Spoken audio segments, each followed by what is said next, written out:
కనిపించాలి, దయ కనిపించాలి మనలో, ఆ మనసు పుట్టాలి.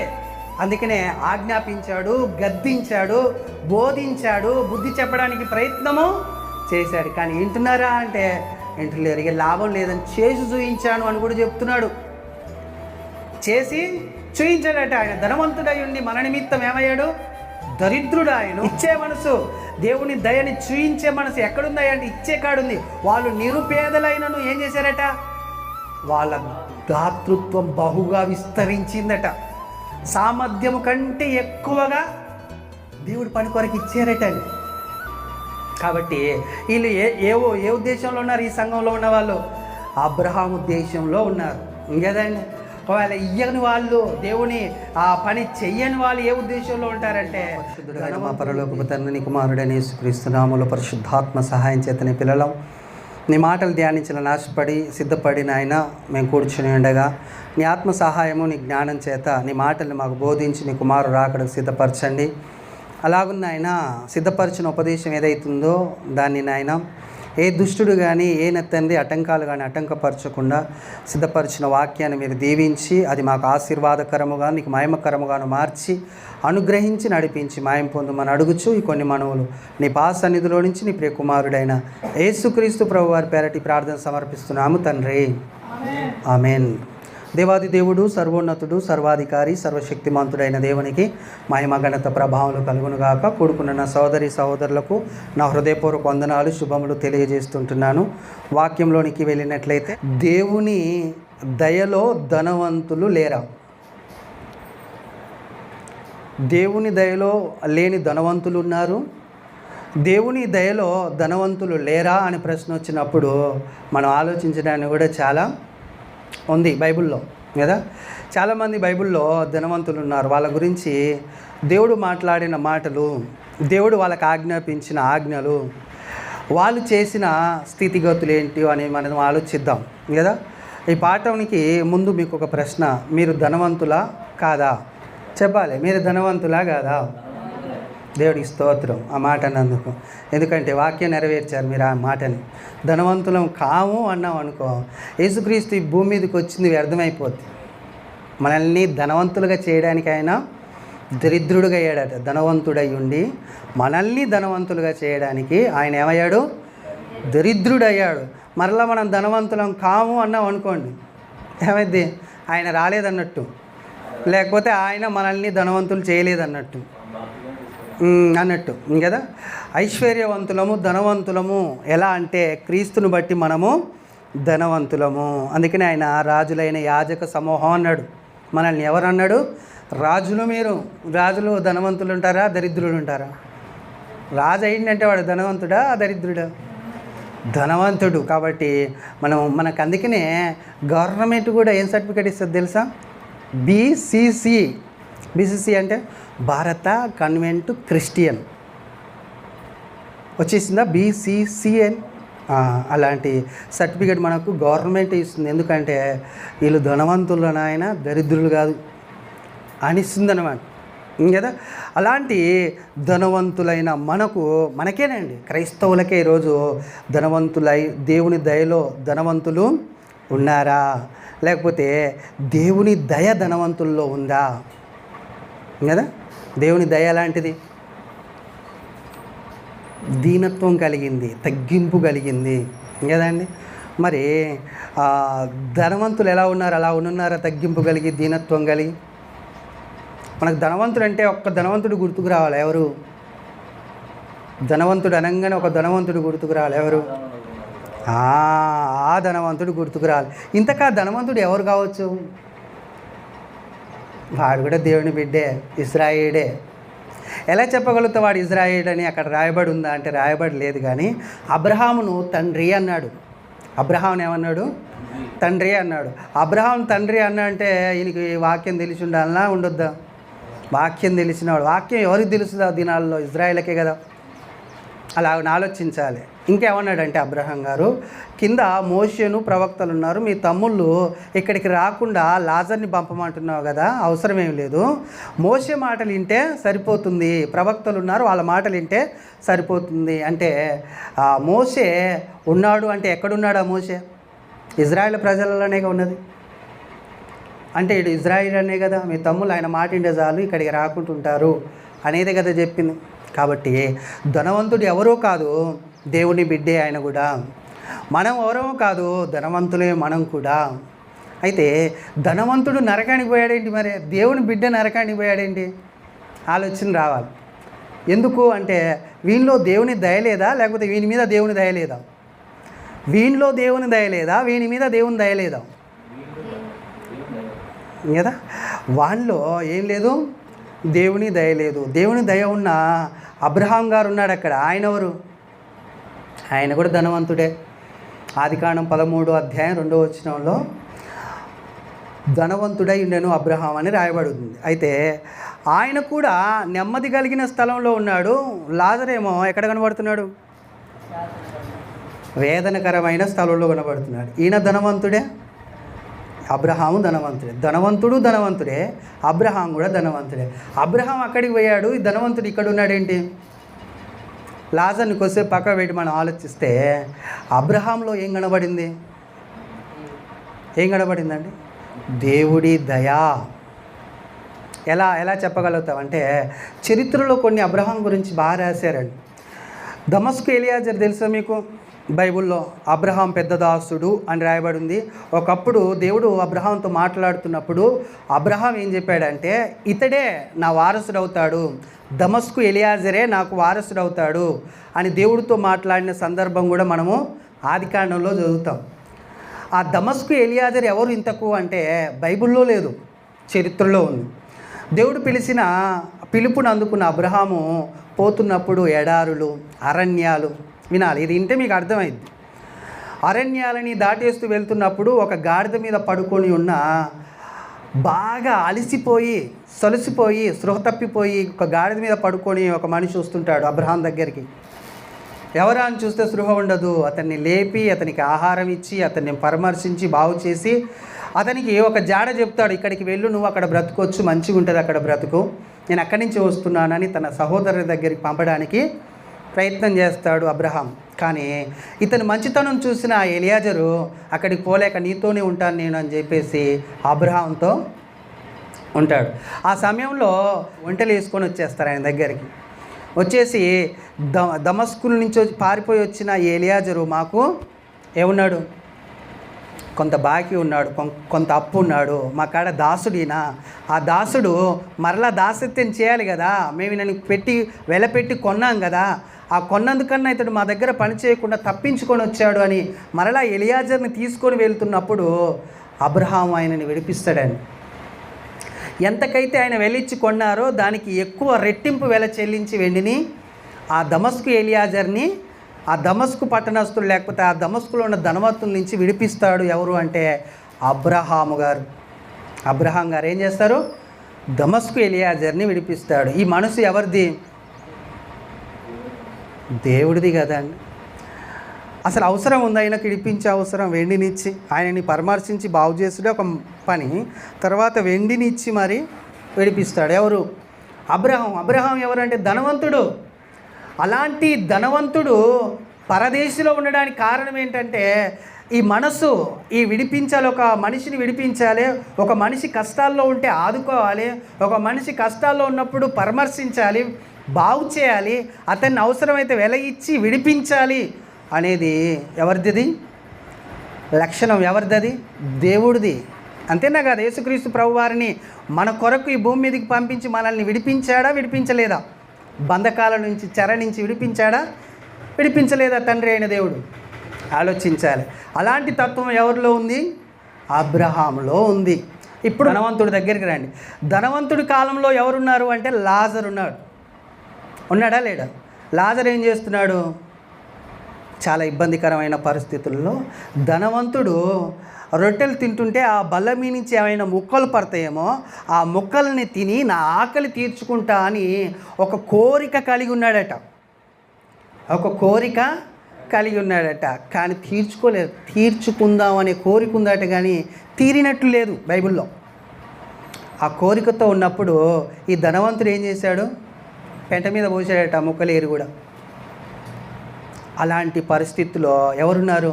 నరకంలో ఉండిన ధనవంతుడు. ఈయనలో ఏం కనబడతలేదండి? దయ, దేవుని దయ కనబడటం లేదు కదా. వాస్తవానికి ఈయనకున్న ఆ ధనానికి ఏం చేయాలి? లాజర్ని బాగు చేసి అతనికి అంతో ఇంతో ఇచ్చి ఒక ఇల్లుని కూడా చేసి ఇంట్లోని కూడా కట్టించి అందులో ఉంచే అంత ధనం ఉంది. ఎంత ధనం ఉందయ్యా అంటే ఊదా రంగు వస్త్రములు ధరించేవాడట ధనవంతుడు. ప్రతి దినము బహుగా సుఖపడేవాడు, ప్రతి దినము బహుగా సుఖపడేవాడు. అలాంటి సుఖభోగాల్లో తూగుతున్న ఆ ధనవంతుడు లాజరు గుర్తుకు రాలే వాడికి. లాజర్ను కనికరించాలనే మనస్సు లేదు వాడికి. మళ్ళాడోడు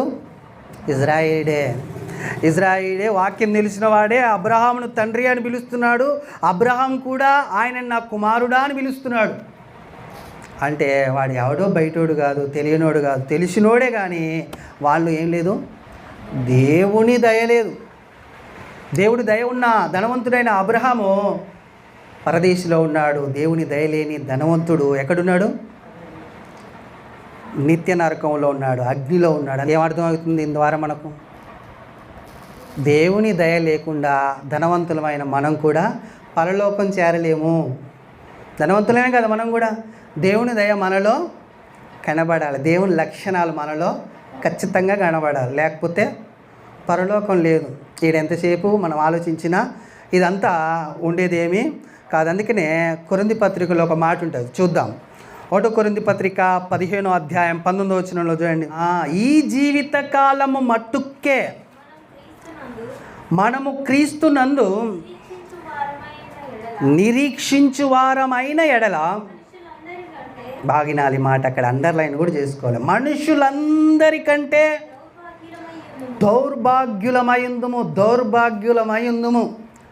ధనవంతుల్లో ఏం కనబడిందయ్యా అంటే స్వార్థము, గర్వము. ఆ రోజు కదా నేనే గొప్ప ఉన్నన్న హెచ్చింపు ధనవంతుడికి కనబడింది. వాడు ఈ జీవిత కాలం మట్టుక్కే దేవుణ్ణి ఆశ్రయించిన వ్యక్తిగా మనకు కనబడతాడు, దేవుని యందు నిరీక్షించిన వ్యక్తిగా మనకు కనబడతాడు. కానీ అలా ఉన్నందుకు కదండి నరకంలో ఎవరుంటారు? దౌర్భాగ్యులే కదా.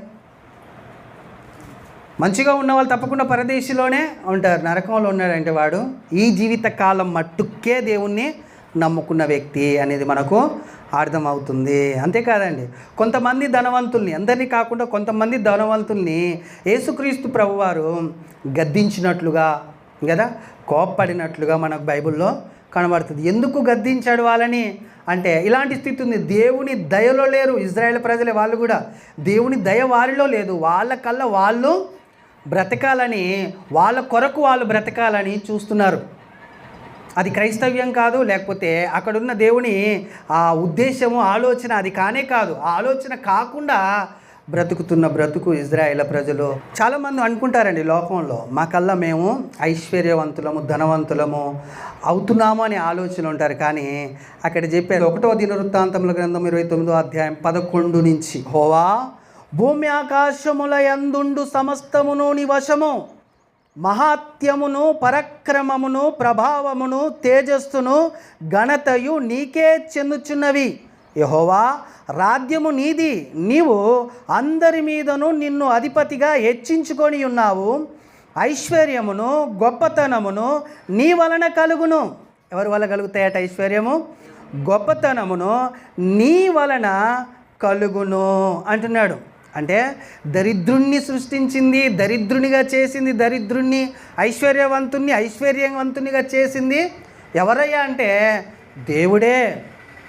అందుకనే సామెతల గ్రంథం 10:22లో తీయకండి, అక్కడ ఒక మాట ఉంటుంది, యెహోవా ఆశీర్వాదము ఐశ్వర్యం ఇస్తుంది, నరుని కష్టార్జితము దానికంటే ఎక్కువైనది కాదు అని చెప్తుంది. అంటే ఈ ఐశ్వర్యవంతులు కానీ, ధనవంతులు కానీ తన కొరకు తాను గర్వించడానికి, తన కొరకు తాను అతిశయపడడానికి, తన కొరకు తాను గొప్ప చేసుకోవడానికి, తన కొరకు తాను నేనే అన్ని అనుకోవడానికి వీలు లేదు అనేటట్లు మాట్లాడుతుంది వచనం.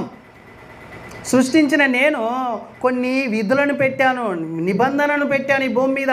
వాటి ప్రకారం నువ్వు ఐశ్వర్యం నీకు ఇచ్చింది ఎందుకు? నేను దాన్ని చేయడానికే. ఈ దరిద్రునిగా ఉంచింది ఎందుకు?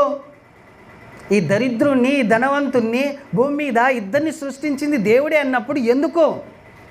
ఆయన విధి నెరవేర్చాలి. ఆయన సంకల్పం నెరవేర్చడానికే వాళ్ళిద్దరిని అలా సృష్టించాడు. అందరిని ఒకే రీతిగా సృష్టిస్తే పరీక్ష అనేది ఉండదు.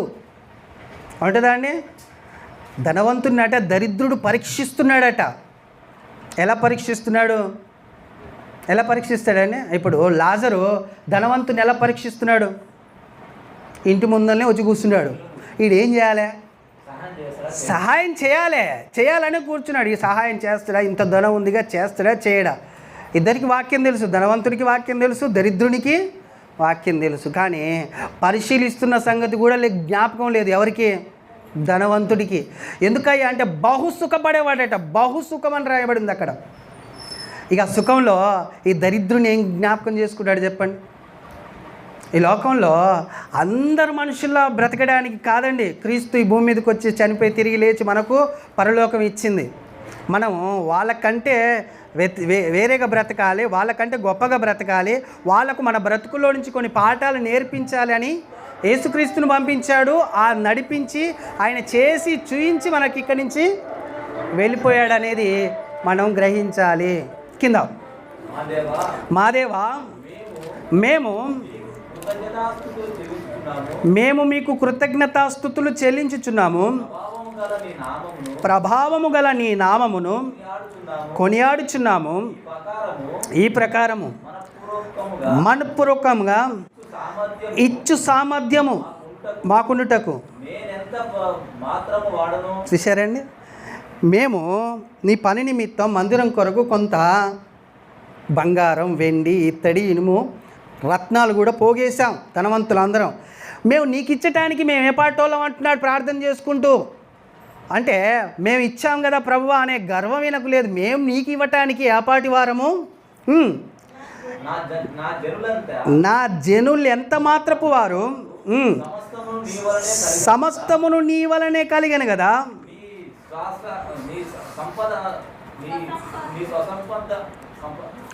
నీ స్వసంపాద్యములో కొంత మేము నీకు ఇచ్చి ఉన్నాము. మీకు ఇచ్చి ఉన్నాము. ఎంత ఇచ్చారట వీళ్ళు?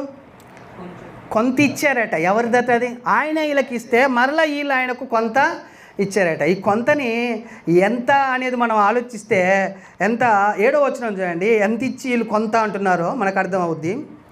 7వ వచనం, మనఃపూర్వకముగా దేవుని మందిరానికి 10,000 మణుగుల బంగారమును, 20,000 మణుగుల బంగారపు ద్రాములను, 20,000 మణుగుల వెండిని, 36,000 మణుగుల ఇత్తడిని, 2,00,000 మణుగుల ఇనుమును ఇచ్చిరి.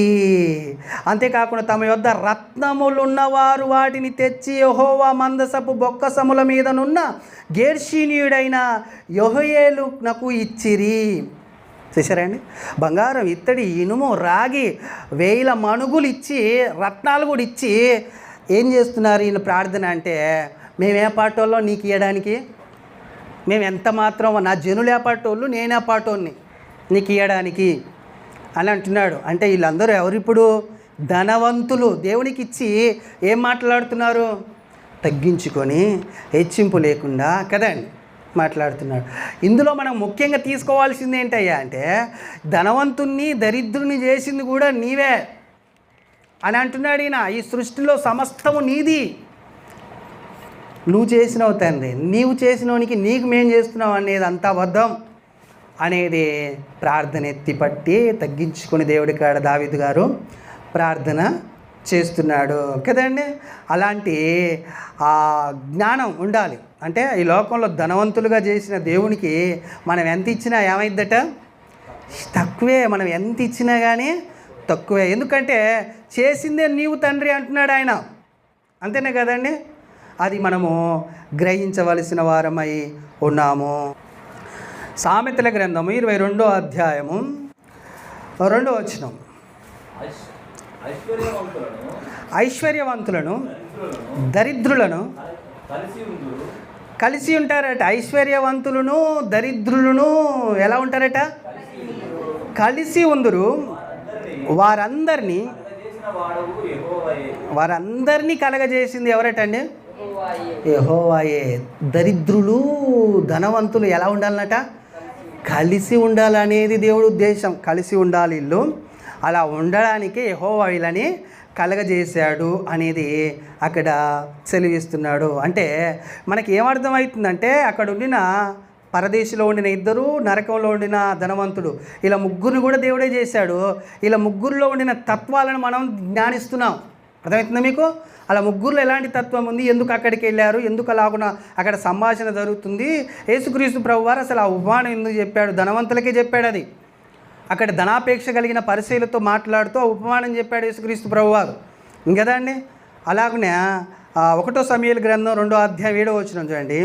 1వ సమూయేలు గ్రంథము 2వ అధ్యాయము 7వ వచనంలో కూడా హన్నా గారు ప్రవచిస్తూ ఒక మాట మాట్లాడు. దారిద్ర్యమును ఐశ్వర్యమును కలగజేయువాడు, కృంగజేయువాడును లేవనెత్తువాడును ఆయనే.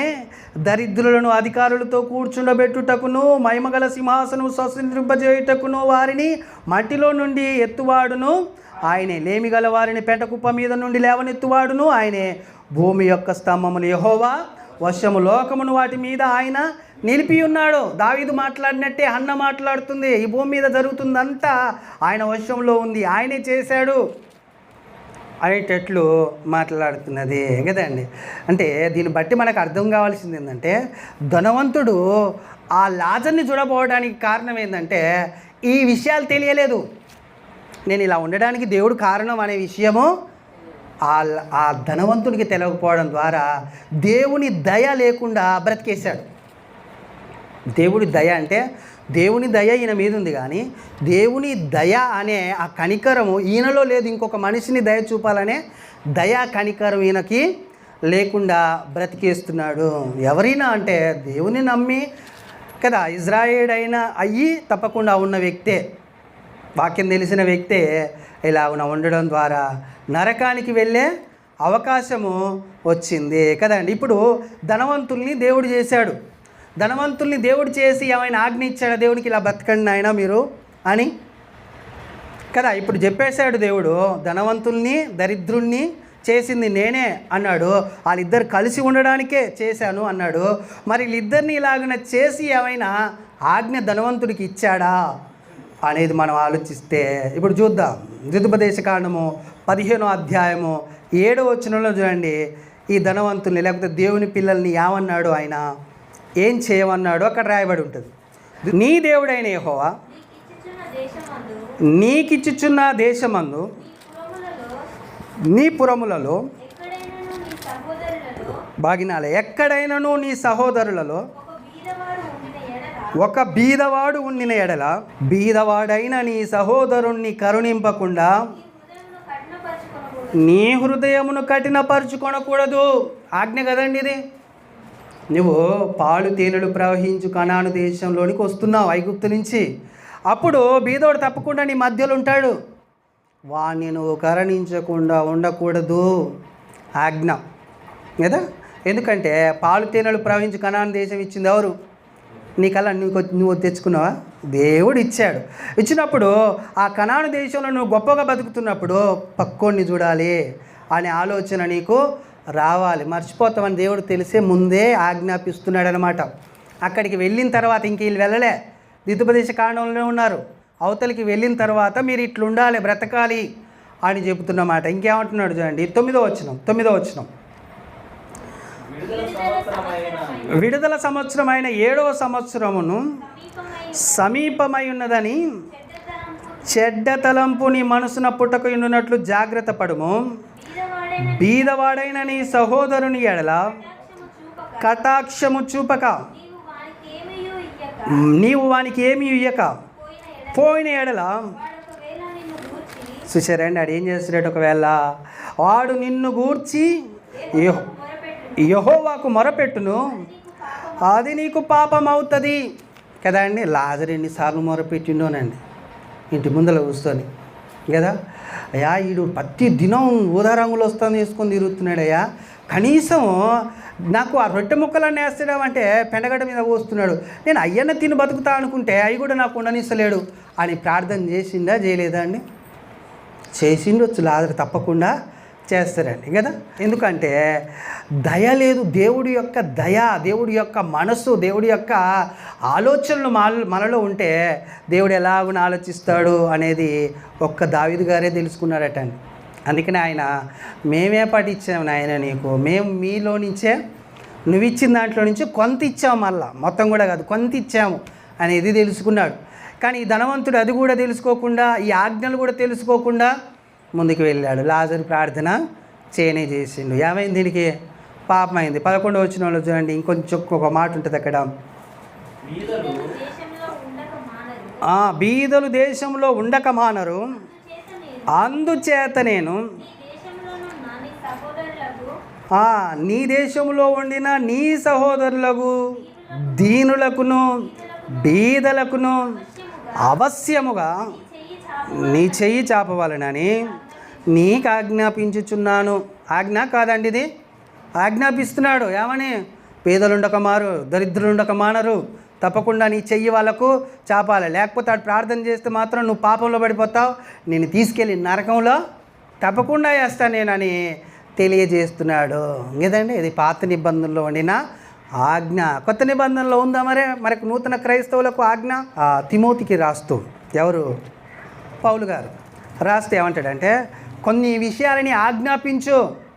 ఏంటి అయ్యా విషయాలంటే, ఎవడైతే ధనవంతుడు ఉంటాడో సంఘంలో వాడు ఏం చేయాలండి? ధనములో కూడా పాలివ్వాలన్నట్టు. ఇప్పుడు ఇటు చెప్పినాం అనుకో, కల్పించి చెప్పినట్టు అవుతుంది. లేకపోతే ఇట్టుంటుంది, ఆ దేవుని నమ్ముకుంటే అనేదని ఉంటుంది.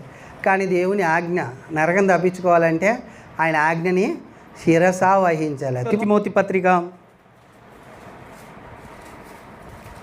6వ అధ్యాయం 17వ వచనం, ఈ లోకమందు ధనవంతులైన వారు గర్విష్ఠులు కాక అస్థిరమైన ధనం మీద మీరు నమ్మిక ఉంచక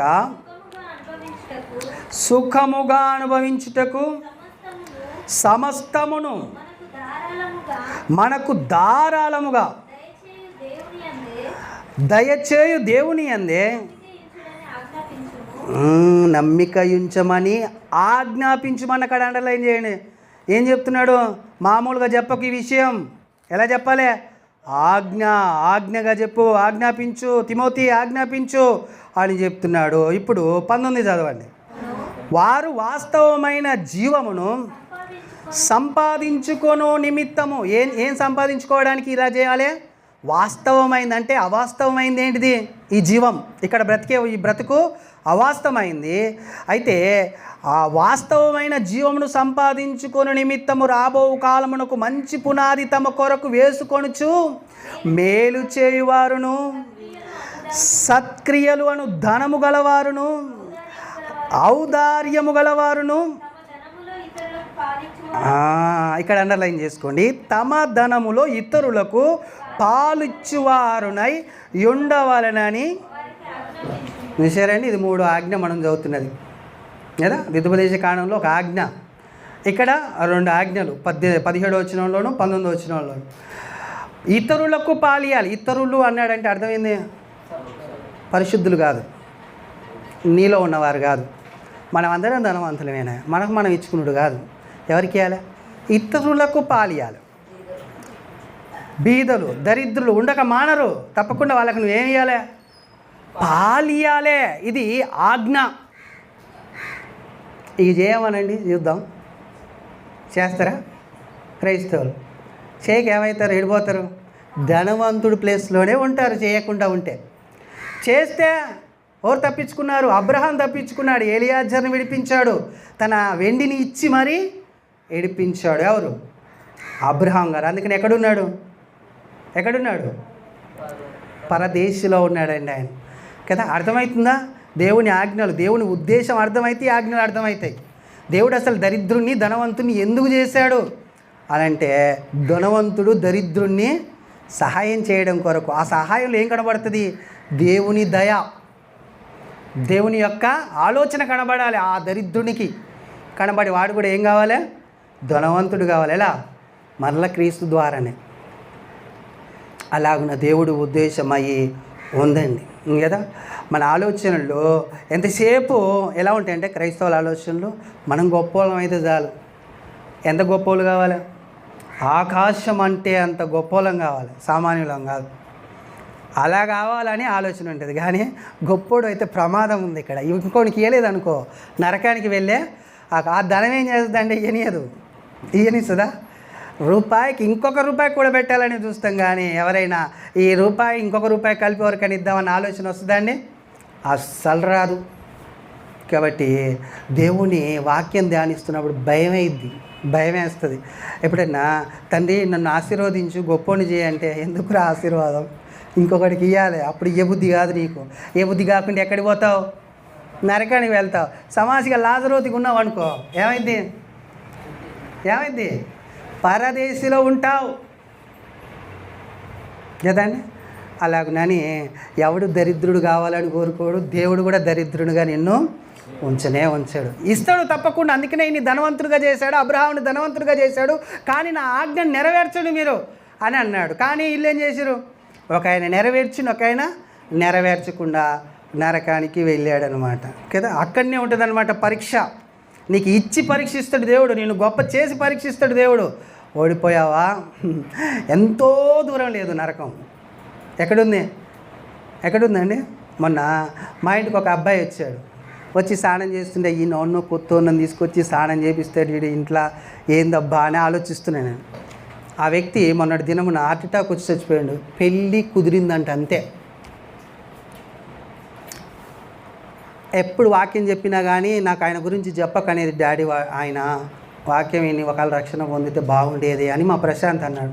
వినర్రా నాయన, ఈ లోకం అంటే దేవుడికి ఏడుపు ఎందుకు, దుఃఖం ఎందుకు ఈ లోకం అంటే కదండి కదా. ఎంత దూరం ఉంది ఇప్పుడు ఆయనకు నరకం? చాలా దూరం ఉందండి, దగ్గరగా లేదు నరకం ఇప్పుడు ఆయనకు. ఆడనే ఉండాలి ఇప్పుడు ఆయన. ఎందుకంటే మా ఇంటికి వచ్చింది ఆయన వాక్యం వినడానికి దేవుడు ప్రేరేపించి తీసుకొచ్చాడు. వీడు చెప్తుంటే మాత్రం ఆయన వినలే. చూసారా? విన్నోళ్ళైనా మరి కరెక్ట్గా వింటున్నారా? విన్నది చేస్తున్నారా అంటే చేయకుండా ధనవంతుడు ఒకడు ఆ నరకంలో పడి ఉన్నాడు. అది యేసుక్రీస్తు ప్రభు వారు మన కళ్ళకు కట్టినట్టు చూపిస్తున్నాడని. మీరు చెయ్యాలి. మీ ధనం ఇతరులకు పంచాలి, ఇతరులకు పాలు పంచాలి. పాలివారై ఉండాలి. ధనమును పాలిచ్చారంటే పక్కోడికి ఇచ్చేవాళ్ళై ఉండాలి. ఎక్కడిస్తామని అయ్యనే కదండి. పైసాయే ఏమంటారు? పరమాత్మ సిరి దేవుడు అయిపోయాడు. ఎవరికయ్యా అండి? అన్యులకైతే పర్వాలేదండి, కానీ క్రైస్తవులకు అయిపోయాడు. కాబట్టి చాలా ఇబ్బందికరంగా ఉంది. ఇలాంటి ఆజ్ఞలు దేవుడు పెట్టి నడవమంటే ధనవంతులు ఎలా ఉన్నారు మరి అంటే, ఇజ్రాయేల్ ప్రజల్లో ఎఫ్రాయిం అనేట ఆయనట ఒక ఆలోచన కలిగి ఉన్నాడట. గొప్ప ఆలోచన అది. ఎంత గొప్ప ఆలోచన అంటే ఎగనెస్ట్గా ఈ ఆజ్ఞలకు వ్యతిరేకంగా ఆలోచిస్తున్నాడు ఆయన. అరే పక్కోడిని, బీదోన్ని, దరిద్రుని నువ్వు చూడరా అంటే ఈయనేం చేస్తున్నాడు? నేను ఎంత గొప్ప అని తనకు తాను ఊహించుకుంటున్నాడట. దావీదు ఏమన్నాడు? ఇప్పుడు వాళ్ళ పితరుడే కదా దావీదు. ఏమన్నాడు? మేము ఇచ్చింది ఆ దేవాలయానికి ఇచ్చిందంతా నువ్వు ఇచ్చిన దాంట్లో ఏదో కొంత ఇచ్చాం మేము అని అన్నాడు. ఈయన ఏమంటున్నాడు చూడండి, హోషేయ గ్రంథము 12వ అధ్యాయం 7వ వచనం. ఎఫ్రాయిము వారు కనానీయుల వర్తకుల వంటి వారై అన్యాయపు త్రాసును వాడక చేసెదరు. బాధ పెట్టవలనన్న కోరిక వారికి కలదు. నేను ఎందుకు ఈ ఆలోచనలు ఉన్నాయి, ఈ కోరికలు ఉన్నాయి వీళ్ళకు? ఏం కోరికట? అన్యాయపు త్రాసును వాడిక చేసే ఆలోచన ఒకటి, బాధ పెట్టవాలనన్న కోరిక వారికి కలదు. ఇలాంటి కోరికలు ఎందుకున్నాయంటే ఈయనలో ఉండిన ఆలోచన ఎట్టుందో చూడండి. ఆలోచనను బట్టి ఈ కోరికలు వచ్చేసాయి అన్నట్టు.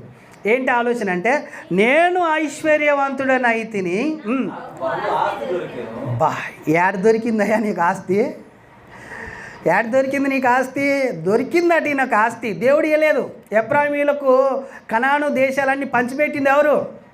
దేవుడు కదా అండి. దేవుడు పంచిపెడితే ఏమంటున్నాడు ఈయన? నాకు దొరికింది, బహు ఆస్తి దొరికెను, నా కష్టార్జితములో దేనిని బట్టి శిక్షకు తగిన పాపము నాలో ఉన్నట్టు ఎవ్వరును కనపరచలని ఎఫ్రాయిం అనుకొనుచున్నాడు. సరే అండి, ఇక నేను పాపినే కాదు, అసలు నాకు శిక్ష లేదు. ఎందుకో? నాకు గొప్ప ఆస్తి దొరికింది, గొప్ప ధనం దొరికింది కదా. కాబట్టి అని ఈయనలో ఈయన ఆలోచించుకొని అవతలోని ఏం చేస్తున్నాడు? అన్యాయం చేస్తున్నాడు, బాధ పెడుతున్నాడు. ఏ త్రాసు ఉందట ఈయన కాడ? ఏ త్రాసు? అన్యాయపు త్రాసు. కరెక్ట్ లేదు తరాజా కరెక్ట్ లేదు, దొంగ తరాజా, అంతేనే కదా. ఇంకా బాధ పెట్టాలి. ఇక తప్పు తరాజు అంటే బాధ పెట్టకుంటే నువ్వు నవ్విస్తావా, సంతోషపరుస్తావా అని కదా. అసలుకి ఈ ఆజ్ఞలన్నీ ఎవరికి తెలియాలి? ఎఫ్రాయిముకు తెలియాలి. దేవుడు చెప్పేశాడు కదా మోషే ద్వారా, ద్వితోపదేశ కాండంలో, బీదోడు ఉంటాడురా, దరిద్రుడు ఉంటాడురా, వానికి నువ్వు ఆవశ్యకంగా చేయి చాపాలి, వెంటనే లేట్ చేయొద్దు. మళ్ళా ఆవశ్యకం అంటే తొందరగా అని అర్థం. వెంటనే వానికి కొంత నువ్వు నీ దాంట్లో నుంచి, నీకున్న దాంట్లో నుంచి ఇవ్వాలి అంటే ఆయన్నే ముంచుతున్నాడట. ఆయన ముంచితే ఊరుకుంటాడండి దేవుడు? చూడండి సామెతల గ్రంథం 22వ అధ్యాయం 22వ వచనం చదవండి. దరిద్రుని బాధ పెడితే ఏం చేస్తాడో అక్కడ రాయబడి ఉంది. దరిద్రుడు అని దరిద్రుని దోచుకొనవద్దు, గుమ్మమునొద్ద బీదలను బాధపరచవద్దు. ఏం చేస్తాడట? లోకాల బాధ పెడితే, బాధ పెట్టిన దోచుకున్న ఏం చేస్తాడట? యెహోవా వారి పక్షమున వాద్యమాడును, ఆయన వారిని దోచుకొను, వారి ప్రాణమును దోచుకొనును. వీడు ధనాన్ని దోచుకుంటే దేవుడు ఏం దోచుకుంటాడట?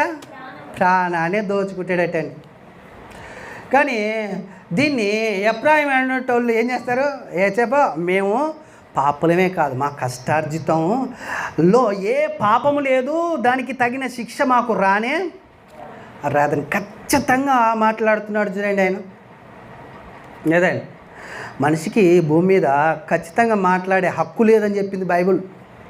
ఖచ్చితంగా మాట్లాడే వాక్యం తప్ప నువ్వు ఖచ్చితంగా ఏ విషయాన్ని మాట్లాడకూడదు అని చెప్పింది. ఎలా చెప్పిందంటే, దేవుని చిత్తమైతే అనే మాటను మాట్లాడిన తర్వాత ఏదైనా మాట్లాడు అని చెప్పింది. కానీ మనం ఏం చేస్తాం?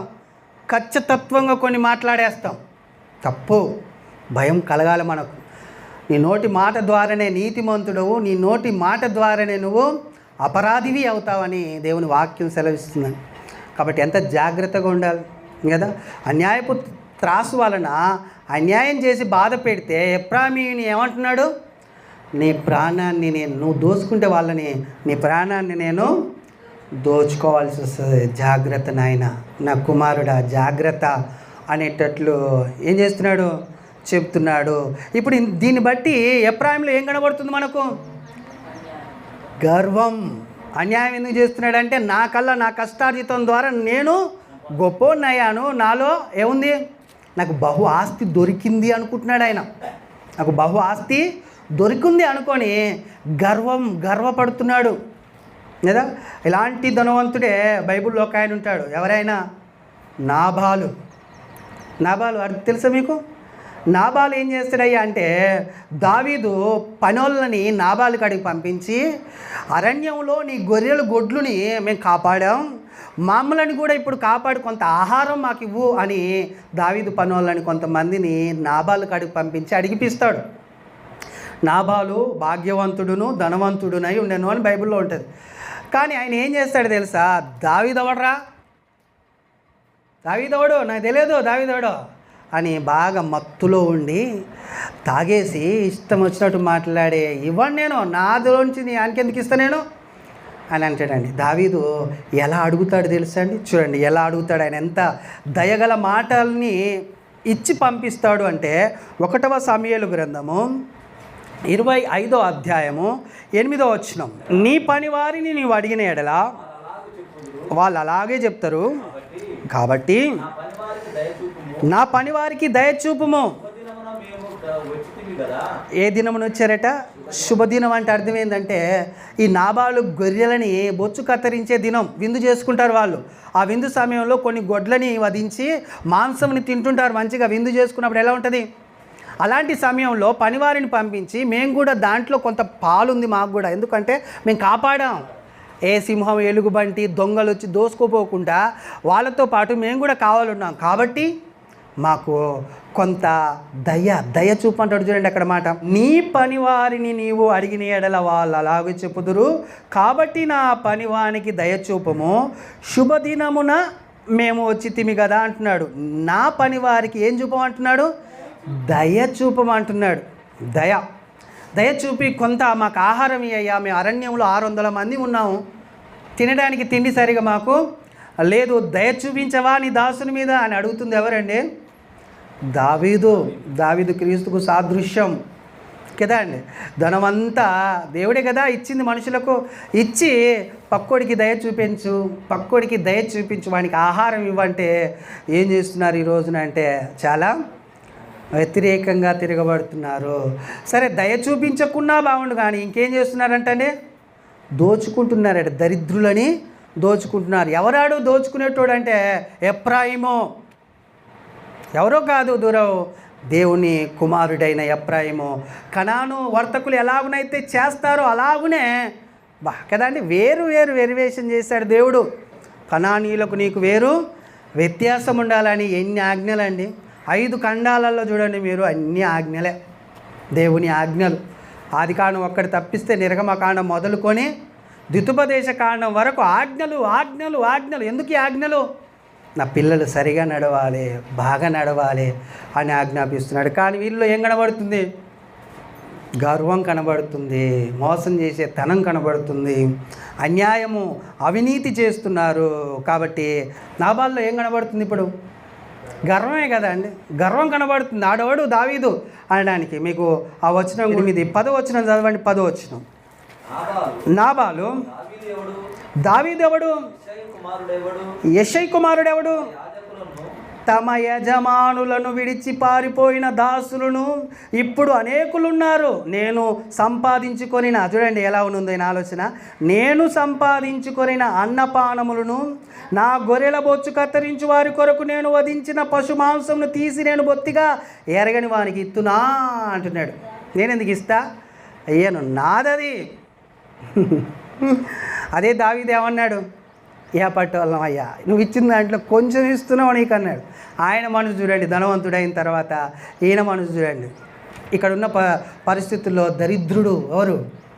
దావీదు గారు. దరిద్రుడు అంటే అర్థమైంది, తోడు ఎవరు లేరు, ఆదరణ ఏది లేదు, ఆశ్రయం అస్సలు కనబడని స్థితిలో అరణ్యాలని, ఎడారులని, కొండలని, గృహాలను పట్టుకొని తిరుగుతున్న సమయంలో కాస్త దయ చూపించన్నాడు నాబాల్ని.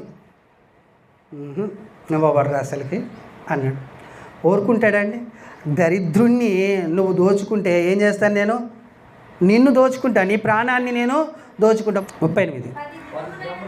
10 దినములైన తర్వాత, అంటే ఆ మాటలన్నీ నాబాలు ఆ మాటలన్న 10 దినములైన తర్వాత యెహోవా నాబాలును మొత్తగా అతడు చనిపోయాను. దోచుకుంటానన్నాడా అని లేదా? తన ప్రాణాన్ని నేను దరిద్రుణ్ణి ఎవరైతే, అంతేకాకుండా దీనుణ్ణి ఎవడైతే దరిద్రుడు ఎవడైతే దోచుకుంటాడో నేను వాని ప్రాణాన్ని దోచుకుంటాను అన్న. ఎవరు మొత్తారు నాబాల్ని? దేవుడు. ఎందుకు మొత్తాడు? కష్టం చేశారు కదండి. దావీదు 600 సైన్యము ఈయన గొడ్లని గొర్రెల్ని కాశారాళ్ళు కాపాడారు. కానీ ఈడేం చేశాడు? ఆడవాడు అన్నాడు. అన్నందుకు అలా కష్టాన్ని నువ్వు దోచుకుంటావా, బీదవాన్ని నువ్వు దోచుకుంటావా అని ఈయన ప్రాణాన్ని దోచుకున్నాడు అనమాట. కదా, అర్థమవుతుందా? కాబట్టి దరిద్రుణ్ణి దోచుకోకుండా నడవడానికి ప్రయత్నము చేయాలి. ఎవరు? ధనవంతులు. ఇది గర్వము ఒకటైతే, ఇక్కడ జ్ఞానిని అనే అతిశయం ఉంటుంది చూడండి. సామెతల గ్రంథము 28వ అధ్యాయము 11వ వచనం. ఐశ్వర్యవంతునికి ఉండే 2వ లక్షణం ఏంటి? ఐశ్వర్యవంతునికి ఉండే 2వ లక్షణము, ఐశ్వర్యవంతుడు తన దృష్టికి తానే జ్ఞాని. ఐశ్వర్యవంతుడంట తనకు తానే ఏమవుతాడట? జ్ఞానిని అనుకుంటాడు. నేను ఒక జ్ఞానిని అని అనుకునే తత్వం ఎవరిలో ఉంటుందంటే ధనవంతులు లేకపోతే ఐశ్వర్యవంతుల్లో ఉంటుంది. కానీ అలాగ అనుకునే వాడిని ఎవరు పరీక్షిస్తారట? దరిద్రుడు పరీక్షిస్తాడు. ఇప్పుడు నరకంలో ఉండిన ధనవంతుణ్ణి పరీక్షిస్తుంది లాజరు. వీడు ఏమనుకుంటున్నాడు? నేను పెద్ద గొప్ప జ్ఞానిని, ఈ లాజరు పనికి మాలిన వాడు, ఈయనకి రొట్టె మొక్కలు కూడా అవసరం లేదని పెంట మీద గుమ్మరిస్తున్నాడు తీసుకెళ్ళి. కానీ లాజరేమో ఆ రొట్టె ముక్కలు ఇస్తే బాగుండున్నాయి, తిని ఆకలి తీర్చుకుందును అని లాజరు చూస్తున్నాడు. ఈడు ఆయనకి ఇవ్వకుండా అవతల ఎందుకు వేశాడు తెలుసా? వీళ్ళలో గర్వం కనబడుతుంది, వీళ్ళలో స్వార్థం కనబడుతుంది, వీళ్ళలో నేనే జ్ఞానిని అనే తత్వం కనబడి అతిశయం వచ్చేసింది. అంతేనే కదండి. ఈ 4 తత్వాలని, ఈ 3 తత్వాలని కలగజేసేది ఏంటయ్యా అంటే ఐశ్వర్యం. కానీ దేవుని దయ ఉంటే కనపరచదండి ఈ తత్వాలని. అందుకని అబ్రహాంలో ఈ తత్వం కనబడలే. ఆయన బహుధనవంతుడు. అబ్రహాం, ఎలియాజర్ నిడిపించిన అబ్రహాం బహుధనవంతుడు. ఆయన ఏమన్నాడు తెలుసా అండి ఎలియాజర్ ఆయనను గురించి? నా యజమానుణ్ణి దేవుడు బహుగా ఆశీర్వదించను కాబట్టి బంగారం, వెండి, బహు గొప్ప పశు సంపద నా యజమానునికి దేవుడి ఆశీర్వాదం ద్వారా కలిగింది అన్నాడు. అంతేనే కదా సాక్ష్యం, ఎలియాజర్ సాక్ష్యం అది. దేవుడి తత్వం ఉన్న ధనవంతులు ఇంకా ధనవంతుడు. అందుకనే బైబిల్లో ఒక మాట ఉంది, లేని వాళ్ళ దగ్గర నుంచి ఉన్నది కూడా లాక్కొని ఉన్నవాడికి ఇస్తాడు అనే మాటలు మనం బైబిల్లో చూస్తాము. ఈ జీవితకాలం మట్టికే మనం ఆలోచించామనుకోండి, మనకు భవిష్యత్తు ఉండదు అనేది దేవుడు హెచ్చరిస్తున్నాడు కదా. ఇదే ఆలోచన చేస్తే ఇంకా పరిశీలకు, ధనవంతులైన పరిశీలకు ఒక ఉపమానం చెప్తాడు. మరలా ధనవంతుని భూమి సమృద్ధిగా పండింది. ఆ ధనవంతుడు ఏం ఆలోచించాడట?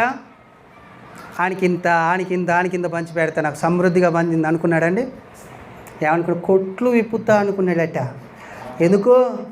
చిన్నగుంది గరిసే, పెద్దది చేసుకొని దాన్ని నింపుకొని దాని ముందర కూర్చొని నా ప్రాణమునకు ప్రాణమా తినుము, తాగుము, సుఖించుము అనుకుంటే ఇక్కడ దేవుడు మాట్లాడుతున్నాడు. రే, ఈ రాత్రే నీ ప్రాణం అడుగుతారు, వాళ్ళు వచ్చి ఏం చేస్తావు చెప్పు అని అన్నాడట.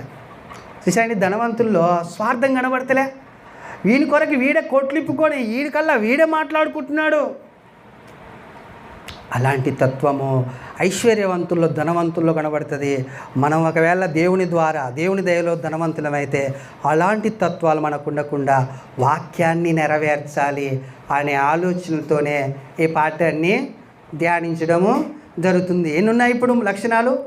3 లక్షణాలు. ఒకటి గర్వం, రెండవది నేనే జ్ఞానినని అతిశయము, మూడవది స్వార్థం కదండి. ఈ 3 లక్షణాలు కనబడుతున్నాయి. అందుకనే యేసుక్రీస్తు ప్రభువారు ఏమన్నాడు తెలుసా అండి? మార్కు సువార్త 10వ అధ్యాయము. ఎవరిని చూసి? ధనవంతుని చూసి, గొప్పోడిని చూసి అంటున్నాడు. యేసు అతని వైపు చూసి అతన్ని ప్రేమించి ఏం చేసేటండి? ధనవంతుని కూడా ప్రేమించే. ఇక్కడ జరిగిన సందర్భం ఏంటంటే, యేసుక్రీస్తు స్వార్థ ప్రకటించుకొని వెళ్తున్నప్పుడు ఒక పడుచువాడు పరిగెత్తుకొని వచ్చి ఆయన కాడ నిలబడి అంటున్నాడు, నేను నిత్య జీవం వెళ్ళాలంటే ఏం చేయాలంటే నీకు బహు ఆస్తుంది. మొదటనేమో ఆజ్ఞలు పాటించమన్నాడు. ఆ ఆజ్ఞలన్నీ నేను పాటిస్తున్నాను బాల్యం నుంచి అన్నాడు. దాని తర్వాత ఈయనేమన్నాడంటే ఆయనను ప్రేమించి అంటున్నాడట. ఆయనను ప్రేమించి, వాస్తవానికి ధనవంతుల్ని దేవుడే కదండి చేసింది. కాకపోతే ఆయన దయ లేనందు వలన వీళ్ళు ఏమయ్యారు? కఠినపరచబడ్డారు. కానీ దేవుడు వాళ్ళని ప్రేమించి ఏం మాట్లాడుతున్నాడంటే చూడండి, నీకొకటి కొదువగా ఉన్నది, నీ వెళ్ళి నీకు కలిగినవన్నీ అమ్మి బీదలకిము, పరలోకమందు నీకు ధనము కలుగును, నీవు వచ్చి నన్ను వెంబడించమని చెప్పిను. నువ్వు పరలోక రాజ్యం వెళ్ళాలంటే నీకు ఒకటి కొదవ ఉంది, అది ధనం. ఆ ధనాన్ని నువ్వు అంతా అమ్మి బీదలకు ఇచ్చేసి నువ్వు నన్ను వెంబడించు అని అన్నాడు. కానీ అక్కడ అలాగ అన్నందుకు ఆయన ఏం చేశాడో చూడండి 22లో, అతడు మిగుల ఆస్తి గలవాడు గనుక ఆ మాటకు ముఖం చిన్నబొచ్చుకొని దుఃఖపడుచు వెళ్ళిపోయాను. అప్పుడు యేసు చుట్టి చూసి, ఆస్తి గలవారు దేవుని రాజ్యములో ప్రవేశించుట ఎంతో దుర్లభము. ఎంత దుర్లభమయ్యా అంటే 25లో చూడండి, ధనవంతుడు దేవుని రాజ్యంలో ప్రవేశించుట కంటే ఒంటె సూది బెజ్జములు దూరుట సులభం. అంత దుర్లభం. సూది బెజ్జములోనైనా కానీ ఒంటె దూరుతుందేమో కానీ దేవుని రాజ్యంలో మాత్రం. ఎందుకంటే ఇది చిన్నబోయిండు, మొహం మార్చుకుండు, ఏడ్చిండు, నా ధనాన్ని నేను ఎలా తీసేసుకో కదండి. సస్తవరా నాయన అంటే అయినా పర్వాలేదు, దానికాయ చూస్తాను, అది లోతు బారే ఇలా చూసింది, కథం ఏమైంది? ఒక్కు స్తంభం అయిపోయింది. వాస్తవానికి ధనం అంతా అమ్మాలనా అంటే పరీక్షించుండొచ్చు దేవుడు. ధనం అంతా అమ్మడండి. ఎందుకంటే పొట్టి జక్కే తెలుసుగా మనకు. ఎప్పుడైతే యేసుక్రీస్తు తన ఇంటికి పోయాడో ఆ సంతోషం, ఆ ఆనందం ఆపుకోలేక వచ్చి అంటున్నాడు యేసుక్రీస్తు, యేసయ్యా నేను నా ఆస్తిలో సగం ఇస్తున్నా, ఎవరికానైతే మోసంగా ఒక్కటి తీసుకున్నాను 4 వంతులు వానికి చెల్లిస్తున్నాను అన్నాడు. ఏమన్నాడు తెలుసా అండి? ఎలాంటి వాడు తెలుసా జక్కయ్య అసలుకి? అందరు ఏతరించుకొని పాపి సణిగారట అక్కడోళ్ళు. ఈయన ఆనింటికి పోతున్నాడేంటి, ఈయన ఆనింటికి పోతున్నాడేంటి అని అన్నాడట. కానీ ఆయన ఏమన్నాడు తెలుసా యేసుక్రీస్తు ప్రభువారు? ఇదిగో ఇతడు కూడా అబ్రహాము కుమారుడే, ఇతని ఇంటికి రక్షణ వచ్చింది. ఎందుకు వచ్చింది? సగం ఇచ్చేసాడుగా. దరిద్రం కదా అండి. అంతవరకు దరిద్రం ఎలా అంటే, ఒకటి తీసుకోవాల్సిన కాడ 100 రూపాయలు తీసుకోవాల్సిన కాడ 400 తీసుకునేవాడు అనమాట. సుంకపు గుత్తదారుడు అంటే పన్నులు వసూలు చేసేవాడు, ట్యాక్సీ కలెక్టర్ అంటారు వాస్తవానికి. అలాంటి వాడైన ఈయనని ఏమన్నాడు యేసుక్రీస్తు ప్రభువారు? నేను నీ ఇంటికి రక్షణ వచ్చింది, నువ్వు కూడా అబ్రహాం కుమారుడివే. ఈ అబ్రహాం కుమారుడు ధనవంతుడైన అబ్రహాం కుమారుడు కాదు, ధనవంతుని కూడా ఏమన్నాడు అబ్రహాం అంటే, నా కుమారుడా నువ్వు భూమి మీద ఉన్నప్పుడు చాలా సుఖపడ్డావు, ఇప్పుడు నువ్వు కష్టపడుతున్నావు. లాజరు చాలా కష్టపడ్డాడు, ఇప్పుడు ఆయన నెమ్మది పొందుతున్నాడు అన్నాడు కదండి. జక్కయ్య అలాంటి ధనవంతుడిగా లేడు, అబ్రహాం పక్కకి వెళ్ళిపోయాడు. అందుకనే అబ్రహాం కుమారుడో నువ్వు, నీటికి నేడు రక్షణ వచ్చేసింది అన్నాడు. కానీ ఈ ధనవంతుడు ఏం చేశాడు? మొహం చిన్నబుచ్చుకొని ఏడ్చుకుంటూ అక్కడి నుంచి వెళ్ళిపోయాడట. మత్తయి సువార్తలో వ్యసనపడ్డాడు అని ఉంటుంది. ఎందుకు అంటే ధనాన్ని ప్రేమిస్తున్నాడు. అందుకనే మీరు సిరిని కానీ దేవుణ్ణి కానీ ప్రేమించలేరు నాయన, ఆరాధించలేరు, లేకపోతే సేవించలేరు అని చెప్పేశాడు యేసుక్రీస్తు ప్రభువారు. నువ్వు ప్రేమిస్తున్నాను పూర్ణ హృదయంతో, ప్రేమిస్తున్నాను పూర్ణ ఆత్మతో, ప్రేమిస్తున్నాను పూర్ణ జ్ఞానంతో అని అన్నావనుకో, సిరిని ప్రేమించకూడదు. కానీ సిరి నీ కాడికి కట్టలు వచ్చేస్తుంది. ఎందుకంటే పరీక్షించడానికి. ఇప్పుడు ఈ ధనవంతుని పరీక్షించింది, లాజర్ని కూడా కనీసం సహాయం చేస్తామన్న మనసు అతనికి రాకుండా అడ్డుపడింది. ఏందో తెలుసా? సిరి. అందుకనే సమస్త కీడులకు మూలం ఏంటయ్యా అంటే ధనం. కీడులోనికి తీసుకెళ్ళింది ధనవంతున్నే కదండి. అందుకనే యేసుక్రీస్తు ప్రభువారి కోపం వచ్చి ధనవంతులని కొన్ని మాటలు అన్నాడు. లూకా సువార్త 6వ అధ్యాయము 24వ వచనంలో చూడండి, ధనవంతులు ఏమంటున్నాడు? అయ్యో ధనవంతులారా, మీరు కోరిన ఆదరణ పొంది ఉన్నారు. అయ్యో ఇప్పుడు కడుపు నిండుతున్న వారలారా, మీరు తప్పకుండా ఆకలి కొంటారు. అయ్యో ఇప్పుడు నవ్వుచున్న వారలారా, మీరు దుఃఖిస్తారు, ఏడుస్తారు. ఏడుస్తలేడా ధనవంతుడు? దుఃఖిస్తలేడా? భూమి మీద మాత్రం తను కోరిన ఆదరణ పొంది ఉన్నాడు. అందుకనే అబ్రహాం అంటాడు, నువ్వు కష్టపడ్డావు, లాజరు కష్టపడ్డాడు, నువ్వు సుఖపడ్డావు. అదే ఇక్కడ లాజరు నెమ్మది పొందడానికి, నువ్వు ఏడవడానికి అని అబ్రహాం చెప్పేశారని కదా. ధనవంతుల్ని హెచ్చరిస్తూ, ధనవంతుల్ని లేకపోతే గద్దిస్తున్న మాటలు అనొచ్చు వీటిని కదా. యాకోబు పత్రిక 5వ అధ్యాయం 1వ వచనం, ధనవంతులారా మీ మీదికి వచ్చేటి ఉపద్రవమును గూర్చి ప్రలాపించి ఏడవండి. ఉపద్రవం వస్తుంది మీ మీదికి. ఎవరి మీదకి వస్తుందట? ధనవంతుల మీదకి వస్తుంది కదండి. కాబట్టి మీరేం చేయాలి? ఏడవండి, మీరు ప్రలాపించండి. మీరు ఈ వారం మొత్తం ప్రలాపన ఏడవం గురించే కదా వాక్యం ధ్యానించింది. ఈ వారం మొత్తం ఎందుకు ఏడవమంటాడు, ఎందుకు ప్రలాపించమంటాడు, ఎందుకు శ్రమ పెడతాడు దేవుడు? ఇంతకు సియోను కుమార్తె కదా ఏమన్నాడు? ప్రలాపించు అన్నాడు. ఎందుకు ఏడవమంటున్నాడు దేవుడు అనేది మనం చాలా ఆలోచన చేశాం. మేలు కొరకే. సంతోషం, ఆనందం ఏం కనబడియదట? పరలోకాన్ని మూసేస్తుంది. అదే దుఃఖము, ఏడుపు, శ్రమ పరలోకం వైపు నడిపిస్తుంది అనేటట్లు మనము ధ్యానించాము. ఇక్కడ కూడా అదే అంటున్నాడు, మీ మీదకి ఏమొస్తుంది? ఉపద్రవం వస్తుంది. ఎందుకంటే ధనవంతుడు చాలా సుఖపడతాడు ఈ భూమి మీద. ఆ సుఖాన్ని లయపరచడం, లేకపోతే ఆ సుఖాన్ని తొలగించడానికి ఏమొస్తుంది? ఉపద్రవం వస్తుంది. కాబట్టి మీ మీదికి వచ్చే ఉపద్రవము ప్రలాపించి ఏడవండి. మీ ధనము చెడిపోయెను, మీ వస్త్రములు చిమ్మటి కొట్టిన వాయను, మీ బంగారమును మీ వెండియు తుప్పు పట్టిపోతాయి. వాటి తుప్పు మీ మీద. చూశారండి ఏటేటిని సాక్ష్యంగా పెట్టాడు దేవుడు. ఆ తుప్పు బట్టి ఆ తుప్పు కూడా ఇంగో నేను ఈయన ఈయన ఈయన ఇంట్లో ఉన్నాను అని చెప్తుందట ఆ తుప్పు. మరి ఆయన ఇంట్లో ఉన్నప్పుడు ఆయన ఏం చేయాలి అంటే, నాకాడ ఏం లేదు ప్రభువా, నాకాడ బంగారం ఆస్తి ఏం లేదని భూమి మీద ఒకవేళ మనం ఉంచుకొని కూడా పరలోకంలో అబద్ధం ఆడితే ఆ బంగారపు వెండి తుప్పు వచ్చి నీ మీద సాక్ష్యం చెప్పొద్దట, నువ్వు దాచుకున్నావు దీనని, నన్ను దాచాడు ఈయనని చెప్తుందంటే అదే చూసారంటే ఎంత ప్రమాదమో ధనము. ఇది ఏం చేస్తుంది, మనల్ని పట్టిస్తుంది కదా, ఇదేం చేస్తుంది, మనల్ని నరకానికి పంపిస్తుంది కదా. కాబట్టి చాలా డేంజరు. ఇంకేమంటున్నాడు చూడండి, ఒక్క మాట ఉంటుంది ఆడ మాట చూద్దామా. ఇది చూడండి, అంత్య దినములయందు ధనము కూర్చుకుంటే ఎందుకు ఇదంతా అంటే, అంత్య దినం ఈ దినాలు వేయండి, అంత్య దినం ఈ దినాల్లో ధనవంతులు ధనం కూర్చుకుంటే ఏమైద్ది, అగ్నిలోనికి వెళ్తారని చెప్తున్నాడు అనమాట. అందుకనే ధనవంతులారా జాగ్రత్త, ఉపద్రవం ఉంది ముందు అంటున్నాడు. అక్కడనైతేనేమో ధనవంతులారా మీరు కోరిన ఆదరణ పొంది ఉన్నారు కాబట్టి ఏడుస్తారు, మీరు తప్పకుండా మీరు దుఃఖపడతారు, ఎందుకంటే నరకం ఉంది అని చెప్తున్నాడు. గద్దిస్తున్నట్ట, హెచ్చరిస్తున్నట్ట కాదా, ఇది చెప్పాడు, ధనం నేనే ఇస్తున్నానని చెప్పాడు. ఆ ధనాన్ని మీరు దయలో ఖర్చు పెట్టాలి, దయగా ఖర్చు పెట్టాలి. అప్పుడు మీకు పరలోకము అబ్రహాం లెక్క ఉంటుంది. లేకపోతే ఇలాంటి గద్దించి సరి చేయడానికి ఈ భూమి మీదనే దేవుడు ప్రయత్నం చేస్తున్నాడు అన్నమాట. వినకపోతే ఏమవుతాడట, అదే యాకోబు పత్రిక 1వ అధ్యాయం 9వ వచనం చదవండి, లేదా 11 చదవండి డైరెక్ట్.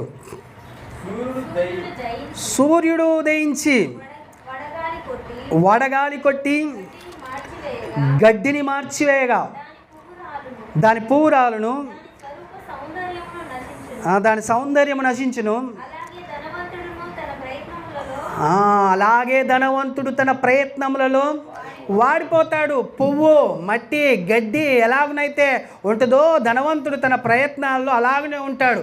ఏం చేయకుంటుంటే, దేవుని దయ జరిగించుకుంటుంటే ఆయన ప్రయత్నం అంత వ్యర్థం ఈ భూమి మీద అని సెలవిస్తున్నాడు. అతిశయం అన్నాం చూడండి, గర్వం ద్వారా అతిశయపడ్డారు, జ్ఞానం ద్వారా అతిశయపడ్డారు, ధనవంతులు స్వార్థం ద్వారా అతిశయపడ్డారు. కానీ ఎలా అతిశయపడమంటుండో ధనవంతుల్ని 9వ వచనంలో చెప్తాడు చూడండి, దీనుడైన సహోదరుడు తనకు కలిగిన ఉన్నత దేశాన్ని అతిశయించవలను. ధనవంతుడైన అండర్లైన్ చేసుకోండి, ధనవంతుడైన సహోదరుడు తనకు కలిగిన దీన దశయందు అతిశయించవాలి. గర్వాన్ని బట్టి కాదు, స్వార్థాన్ని బట్టి కాదు, జ్ఞానాన్ని బట్టి కాదు. ధనవంతుడు అతిశయించవలసింది దీనత్వాన్ని బట్టి అతిశయించాలి. అంటే తగ్గించుకోవడం అంటే దయ చూయించడం అండి, కరుణించడం, కటాక్షించడం, ఇవ్వడం. దాన్ని బట్టి ఏం కావాలన్నట, అతిశయించుకోవాలి. మనమే ధనవంతులమైతే మనం ఆ విషయంలో అతిశయించాలి, లేకపోతే వాడిపోతాం, ప్రతి ప్రయత్నంలోనూ వాడిపోతామని దేవుని వాక్యము సెలవిస్తుంది కదండి. చివరిగా మనం ఎలాంటి వాళ్ళమో, మనల్ని దేవుడు ఎలా చేశాడో, దేవుడు చేయమనడానికి ఆయన చేసి చూపించాడటండి. ఆయన మనల్ని చేయమని చెప్పక ముందుకు ఏం చేసిండు, ఆయన చేసి చూపించిండట. చేసి చూపించిండు ఎవరు, యేసుక్రీస్తు ప్రభువారు. ఎలా చేశాడో చూడండి, 2 కొరింథీ పత్రిక 8వ అధ్యాయము 9వ వచనం. మీరు మన ప్రభు అయిన యేసుక్రీస్తు కృపను ఎరుగుదురు కదా, ఆయన ధనవంతుడయ్యుండి మీరు తన దారిద్ర్యము వలన చూసారండి, ధనవంతులము కావాలనని మీ నిమిత్తము దరిద్రుడయిండు. మన నిమిత్తము దరిద్రుడయిండు ఎవరు, ధనవంతుడయ్యుండి యేసుక్రీస్తు. ఇప్పుడు మనమేం చేయాలి, ఇంకొకరిని ధనవంతునిగా చేయాలి కదా అండి, అంతే కదా రూలు. నేను ఎలా నడిచానో అలాగనే మీరు నడవాలి, నడవబద్దులై ఉన్నారు అని అన్నాడు. కానీ అది సాధ్యపడుతుందా భూమి మీద? అలాగ ఆస్తి మొత్తం రాసియాలనేది దేవుడు ఏం చూడాలండి, కనిపించాలి, దయ కనిపించాలి మనలో, ఆ మనస్సు పుట్టాలి. అందుకనే ఆజ్ఞాపించాడు, గద్దించాడు, బోధించాడు, బుద్ధి చెప్పడానికి ప్రయత్నము చేశాడు. కానీ వింటున్నారా అంటే వింటలేరు. ఇక లాభం లేదని చేసి చూయించాను అని కూడా చెప్తున్నాడు. చేసి చూయించాడట. ఆయన ధనవంతుడై ఉండి మన నిమిత్తం ఏమయ్యాడు, దరిద్రుడు ఆయన. మరి మనం ఏం చేయాలి, కింద ఉంటుంది, ఇందును గూర్చి నా తాత్పర్యం చెప్పుచున్నాను, సంవత్సరం కిందటనే ఈ కార్యం చేయుటయందుగాక చేయ తలపెట్టుటయందు కూడా మొదటి వారై ఉండిన మీకు మేలు. మీరు కూడా ఇలా చేస్తే మీకు మేలు. ఎలా చేశారు కొంతమంది చూడండి. 8వ అధ్యాయము 2వ వచనం నేను చదువుతాను. ఏలయనగా వారు శ్రమల వలన పరీక్షింపబడగా అత్యధికముగా సంతోషించిరి, మరియు వారు నిరుపేదలైనను వారి దాతృత్వం బహుగా విస్తరించెను.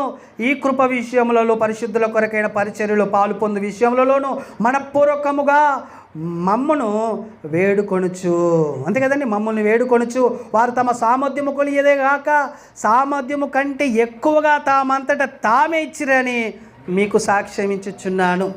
ఇచ్చే మనసు, దేవుని దయని చూయించే మనసు ఎక్కడుందా అంటే ఇచ్చే కాడుంది.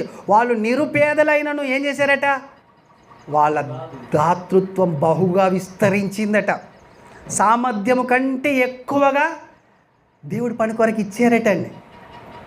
కాబట్టి వీళ్ళు ఏ ఉద్దేశంలో ఉన్నారు? ఈ సంఘంలో ఉన్న వాళ్ళు అబ్రహాము ఉద్దేశంలో ఉన్నారు కదండి. ఒకవేళ ఇయ్యని వాళ్ళు, దేవుని ఆ పని చెయ్యని వాళ్ళు ఏ ఉద్దేశంలో ఉంటారంటే ధనవంతుడు ఉద్దేశంలో ఉంటారు. ఇప్పుడు బీదల కంటే ఎవరినో అడుకునే తినేవాడికి కూడా కాదండి.